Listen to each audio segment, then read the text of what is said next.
Hello everyone and welcome to another episode of Monacle's PvP Showcase. Today I'll show you my Poison build, which I like to call my Assassin build. This build is my own creation. I did not see a lot of people, I did not even check if a lot of people are doing Poison builds in PvP.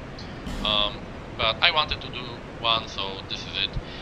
Granted, the stats are not 100% great for this particular build. I could change the stats around a bit for it to be more powerful in this configuration than it is in this configuration, but this character is actually the same character that I was showing you guys in the last video in the Predator build, so it would be kinda annoying for me to use a soul vessel every time I want to switch from one build to another. As you can see, the equip load on this character is very low, so I could easily decrease the vitality on this character to around 10 points and still fast roll, and put the points either in dexterity for more damage, in vigor for more HP, or in attunement to have some attunement slots for pyromancies. So let's go to the items in a sec. The stats is basically kinda obvious, I guess. High dexterity for higher poison basically higher poison scaling damage, and also the fact that I am power stancing some weapons that require kinda high dexterity, so dexterity is a priority on this build. Strength only to the point where I can power stance the weapons I want. Adaptability 26, so I get 100 agility, and the rest of the points in vigor for HP and endurance for stamina. Like I said, the vitality could be decreased if you would focus only on this build. The vitality could be decreased by around 12 points to around 10.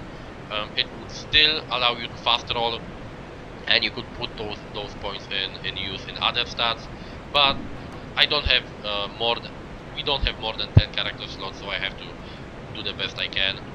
In terms of items, now the rings, I think this build is basically the rings on this build are kinda very dependent on what you prefer. Of course, the Fair Dragon ring, since everyone is using it. I like to use the Stone ring also on most of my PvP builds because it really adds a nice stunlock potential to most weapons. And now, other thing, I'm using at the moment a Southern Ritual Band +2 to get 3 attunement slots. My only spells that I'm using is Poison Mist, Toxic Mist, and Acid Surge. This is basically to I'm using it to make the poison build up as potent as possible in PvP. Using it really helps building up poison in PvP, because Acid Surge is not for crawling and destroying equipment of people. If you would build this character, like I said, only for this build, and I would decrease the vitality, I could use those points to put in attunement and have attunement slots from just my stats, so I wouldn't have to use this ring. I don't use this ring most of the time. Usually I prefer to use the Chloranti ring for the stamina recovery. I really like the amount of stamina recovery it gives you. Of course, the +2 version would be better. Now, in terms of the last ring, I think the Crest of the Rat for this build is the best ring. Not everyone knows, but the Crest of the Rat actually increases your poison build-up. The scaling you get for poison weapons. Let's, for example, the Poison Spotted Whip +5, as you can see, has 251 scaling in poison. If I take off the ring, it has only 191. So it gives a great increase in poison build-up. And I don't know actually if it's percent based or you know, amount based, but depending on how much poison build-up your weapon has, it gives a different amount. So I think it's a percent base of what your weapon already has. So the more poison build-up your weapon has, the more additional scaling you will get from the Crest of the Rat. In terms of other parts of armor, I'm using, this is basically Fashion Souls. I'm using the Thief Mask, the Mankin Top, and the black leather boots, just because I like the way that it looks. I really like the way it gives you a kind of a assassin look, kind of a, you know, murderer or thief look like that. I'm using the mannequin top instead of the black leather chest piece just because I like it more. In terms of gauntlets, this is another thing, like with the Predator build, that it depends on your personal preference. I like to use, since this is recorded after the first DLC came out, I like to use the Sanctum Soldier gauntlets because they also add poison build-up. As you can see, 251 poison scaling, if I take it out, of 191.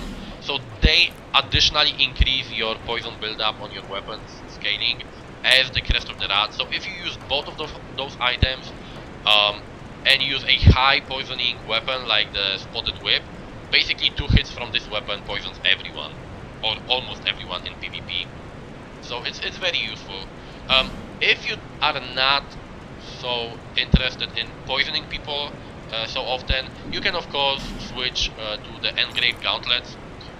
Since the weapons I'm using don't do that much damage, and we're gonna talk about that in a second, you can use the engraved gauntlets for the critical hits from time to time. It also helps with damage. But like I said, this build for me, it's not about winning that much, it's about annoying people and just, you know, poisoning them and watching them get scared when they start losing life and stuff like that. So in terms of weapons, I'm using the Mintas Bent Blade. I also have a second one. Sometimes I power stance them, but usually I use only one. It has a nice critical damage like all daggers have. The poison build-up is high, not as high as on the Manslayer and the Poison Spotted Whip, but still high enough, I would say. And the Mintas Bent Blade has a fun feature that it builds up not only poison but toxic.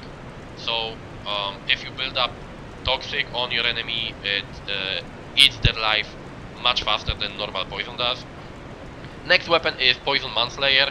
I'm using both of them. I'm using 2 Manslayers. You cannot get 2 Manslayers in one playthrough. You have to go to Game Plus. I had the privilege of and the luck of one of my viewers trading one with me, helping me trade another one. So I have 2. Usually you have to go through New Game Plus to get 2 Manslayers. But you can use a Uchikatana, a Poison Uchikatana, or a Washing Pole instead of that, or even a Berserker Blade if you want. So it's not really that important. Most of the times, if I'm not using Pyromancies, I usually use dual Poison Spotted Whips, and I power stance them, because if you power stance the Poison Spotted Whips with the setup I have, if you hit your enemies once with the power stance attack, you will have a guaranteed poison build up on them. So you will poison them if you hit them only once with the power stance attack of the Poison Spotted Whips. The Manslayer, in my opinion, is a very nice weapon. I also like to power stance them from time to time, but they basically are a cool weapon that you can use. If you don't like it, you can of course switch to some shield. You can switch to the target shield, or you can switch to a magic shield, magic shield. If you are fighting a lot of mages and you're getting annoyed by getting hit by Crystal Homing Soul Mass or Crystal Soul Spear, you can always switch to a magic shield and have 100% block from magic damage, and you know, it's much easier that way. But for me, since this build for me is more offensive and I just want to poison people as fast as possible, I use a setting like this. I'm using a Poison Parrying Dagger. Parrying Dagger because I can parry people with it more or less easily. Like I said, you can use a target shield or a magic shield instead, or additionally to it. If I would be using a target shield or a magic shield, I would probably switch the Parrying Dagger to another Mintas Bent Blade or a normal Poison Dagger, just to have more poison built up on enemies each hit. The Mintas Bent Blade, like I said, is a very nice dagger. I really like it. So it's a cool weapon to use. So like I said, guys, this build is more of a troll build. It's not that powerful, but you can have a lot of fun with it, especially poisoning people and watching them, you know, get scared and try to survive and panic, basically. It's a build that you can change in a lot of ways. Like I said earlier, if I would focus only on this build on this character, and I would decrease the vitality. I could put the points in attunement, have more attunement slots from that. If in that case, I would probably go with Flynn's ring from the DLC for the additional damage it gives. It would give me additional 50 damage on all of my weapons, so it would be cool.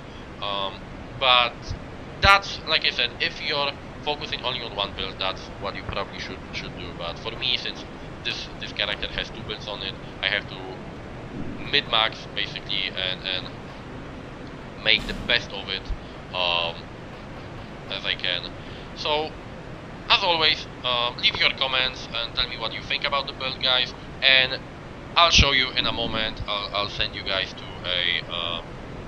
to some videos from my stream containing PvP on this build. You'll see how effective it is and how much I die on it. So thanks for watching, guys, and I'll see you in the next video.